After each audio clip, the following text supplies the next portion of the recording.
Hello guys, I am Pratiksha Chauhan, your polity educator on Arpita Sharma classes. We are going to cover today state executive. Before we resume, here is a wonderful announcement.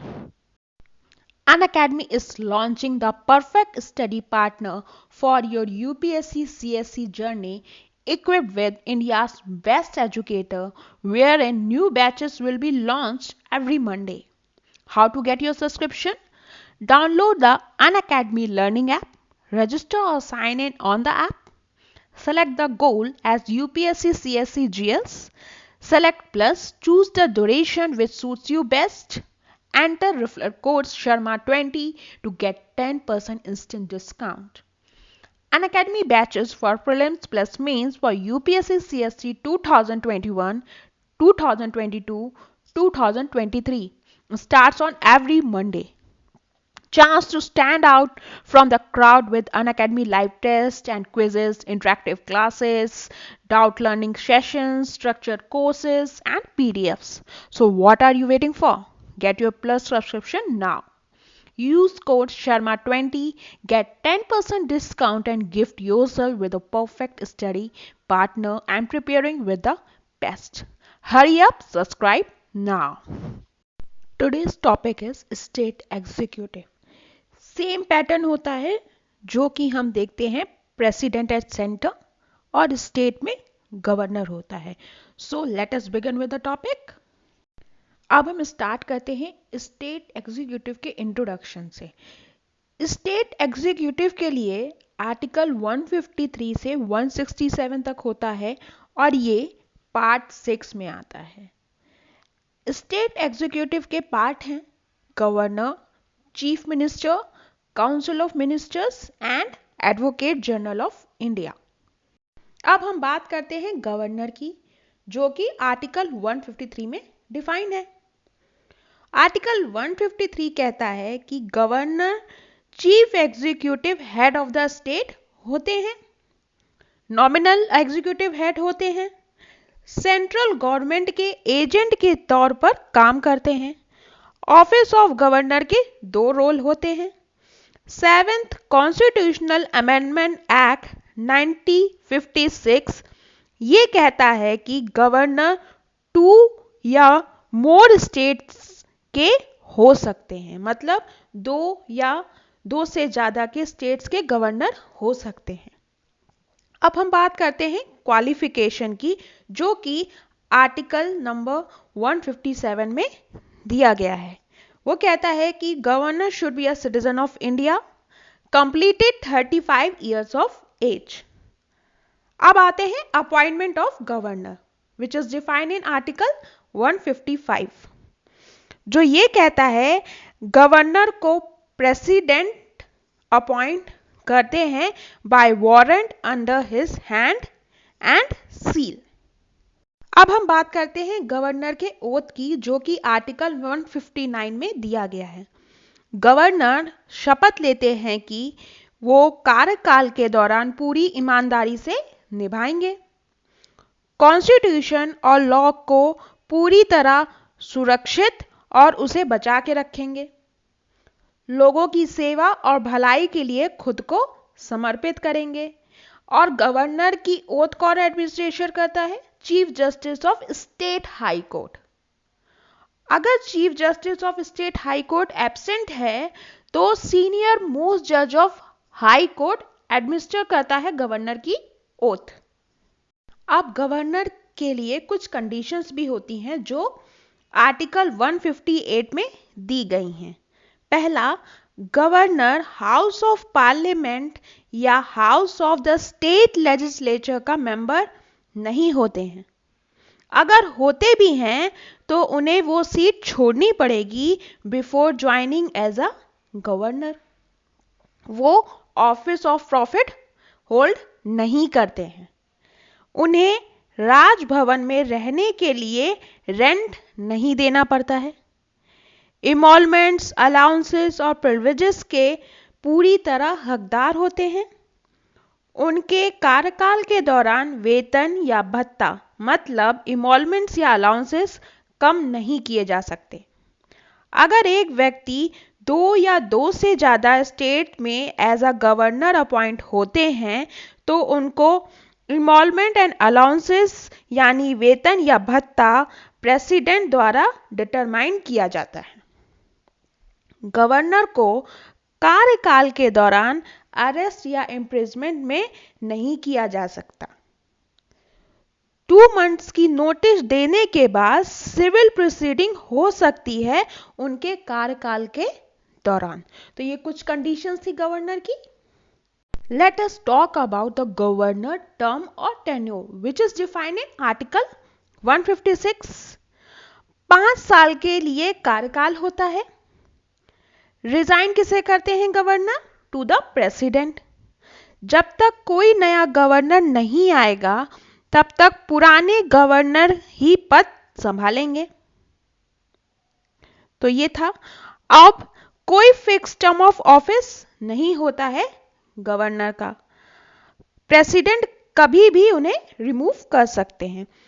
अगर governor की कार्यकाल के दौरान death हो जाती है या मृत्यु हो जाती है तो chief justice of high court governor की तरह काम करते हैं। तो ये था टर्म एंड टेन्योर के बारे में। गवर्नर की कुछ एग्जीक्यूटिव पावर्स भी होती हैं जो ये कहती हैं कि गवर्नर ऑफ स्टेट का कोई भी काम फॉर्मली उनके नाम पर किया जाता है। गवर्नर अपॉइंट करते हैं chief minister and other minister hold office during pleasure of governor. Advocate general of a state को अपॉइंट करते हैं और डिटरमाइन करते हैं उनकी सैलरी। और स्टेट इलेक्शन कमिश्नर को अपॉइंट करते हैं और डिटरमाइन करते हैं उनका सर्विस और टेन्योर। और अपॉइंट करते हैं chairman and member of state public service commission and vice chancellor of state universities. Governor chancellor होते हैं यूनिवर्सिटी जो स्टेट गवर्नमेंट द्वारा चलाई जाती हैं। इसके अलावा गवर्नर सीएम से यूनियन के एडमिनिस्ट्रेटिव फंक्शन और कोई भी जानकारी ले सकते हैं। प्रेसिडेंट रूल के वक्त गवर्नर को प्रेसिडेंट के एजेंट के रूप में एक्सटेंसिव एग्जीक्यूटिव पावर मिलती है। तो ये कुछ पॉइंट्स है फॉर एग्जीक्यूटिव पावर्स। अब हम बात करते हैं गवर्नर की लेजिस्लेटिव पावर के बारे में। पहली ये है कि गवर्नर स्टेट लेजिस्लेचर के सेशन को बुलाते हैं और बंद भी करते हैं। गवर्नर जनरल इलेक्शन के बाद स्टेट लेजिस्लेचर के पहले सेशन को एड्रेस करते हैं। तीसरा है कि कोई भी लॉ तब तक नहीं बन सकता जब तक गवर्नर सहमत ना हो। गवर्नर अपनी सहमति दे सकते हैं, रोक सकते हैं और पॉकेट विटो का उपयोग करते हैं स्टेट बिल में।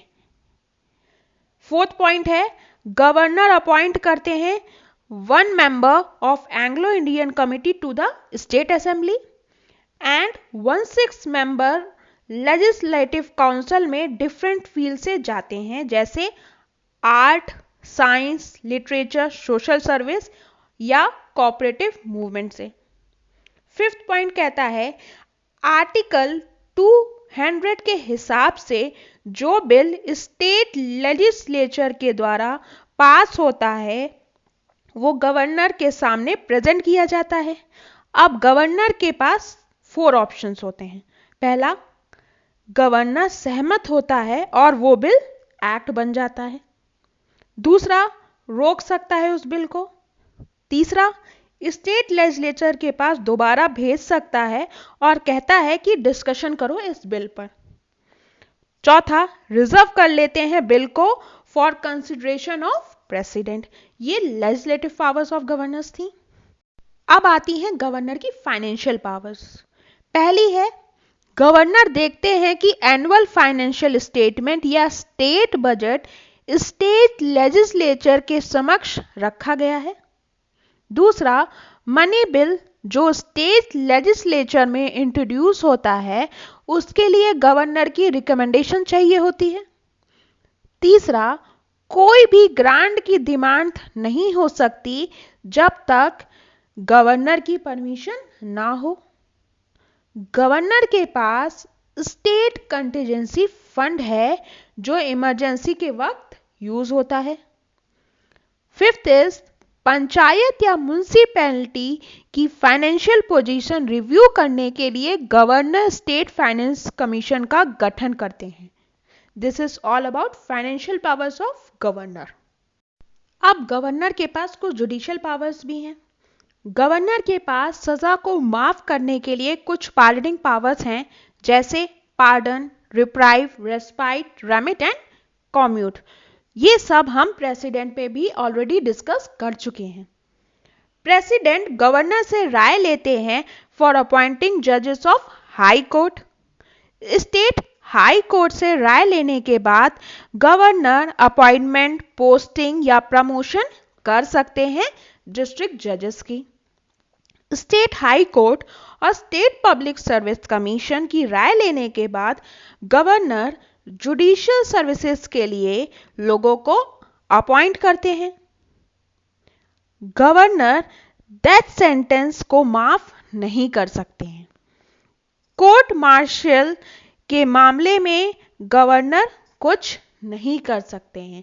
सो these are the judicial powers of governor. अब गवर्नर की पावर मनी बिल के रिगार्डिंग भी होती है।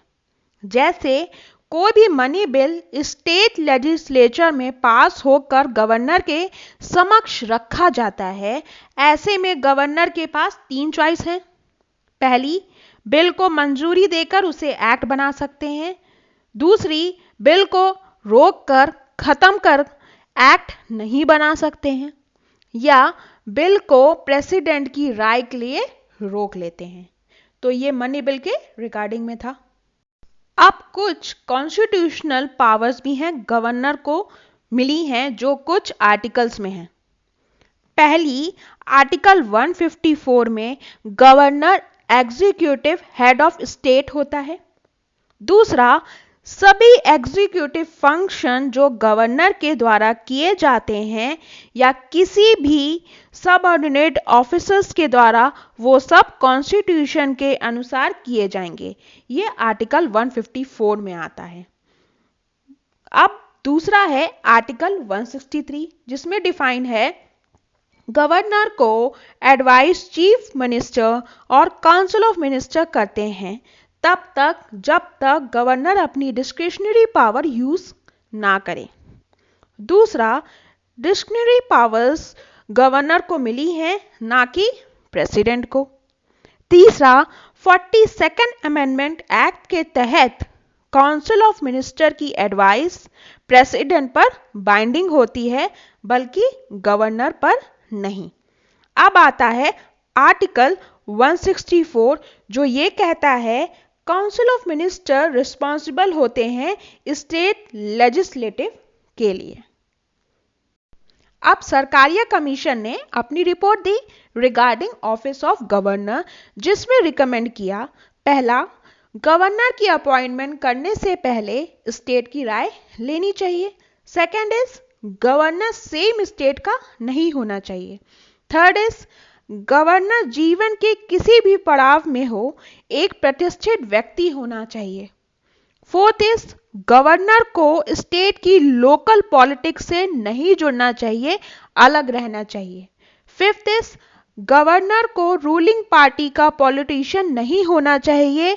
अगर वह किसी राज्य में नियुक्त होता है तो वह किसी अन्य पार्टी द्वारा शासित होता है। सिक्स्थ, मिनॉरिटी ग्रुप के लोगों को चांस मिलना चाहिए। सेवेंथ इज गवर्नर द्वारा प्रेसिडेंट को फोर्टनाइट रिपोर्ट भेजने का सिस्टम जारी रहना चाहिए। प्रेसिडेंट को सहमति के लिए गवर्नर के पास बिल सेंटर को रिफर करने की पावर आगे जारी रखनी चाहिए। तो ये रिकमेंडेशन थी सरकारिया कमीशन की अबाउट ऑफिस ऑफ गवर्नर। अब हम कुछ क्वेश्चंस डिस्कस करते हैं रिगार्डिंग गवर्नर। पहला क्वेश्चन है, which constitutional amendment act facilitated the appointment of the same person as a governor for 2 or more states? A is First Constitutional Amendment Act 1951, B is 7th Constitutional Amendment Act 1956. C is 5th Constitutional Amendment Act 1963. Fourth is 4th Constitutional Amendment Act 1955. Please answer comment box में लिखिए. Answer is B which is 7th Constitutional Amendment Act 1956. इसमें है कि usually there is a governor for each state but the 7th Constitutional Amendment Act of 1956 facilitated the appointment of same person as a governor of 2 or more states. अब हम आते हैं दूसरे question पे. दूसरा क्वेश्चन है consider the following statement. First, the parliament by law may appoint the governor of a state as the administrator of an adjoining union territory.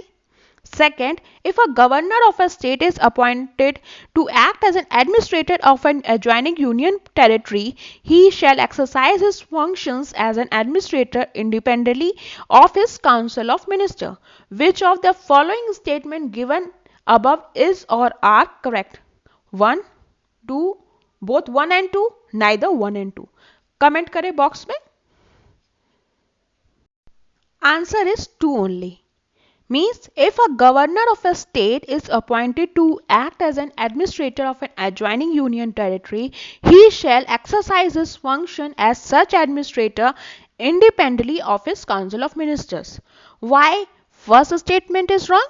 Because President may appoint the governor of a state as the administrator of an adjoining union territory. Now moving on to the next question. अब आता है question. Question is consider the following statements. First, Indian Constitution did not stipulate that the governor should be an outsider. It is only convention. Second, it is mandatory as per the Constitution that the President is required to consult the Chief Minister. Third, during his term of office, governor is immune from any criminal proceedings even in respect of his personal acts. Which of the above is or are correct? A, 1 and 3 only. B, 1 and 2 only. C, 2 and 3 only. Or D, all. Please answer it. Answer is A, that is 1 and 3 only. One is Indian Constitution did not stipulate that the governor should be an outsider. It is only a convention. It is correct statement. Third is during his term of office, governor is immune from any criminal proceedings even in respect of his personal act. So why second is wrong? Because while appointing the governor, the president is required to consult the chief minister of the state concerned so that the smooth functioning of the constitutional machinery in the state is ensured. However, both the conventions have been violated in some of the cases.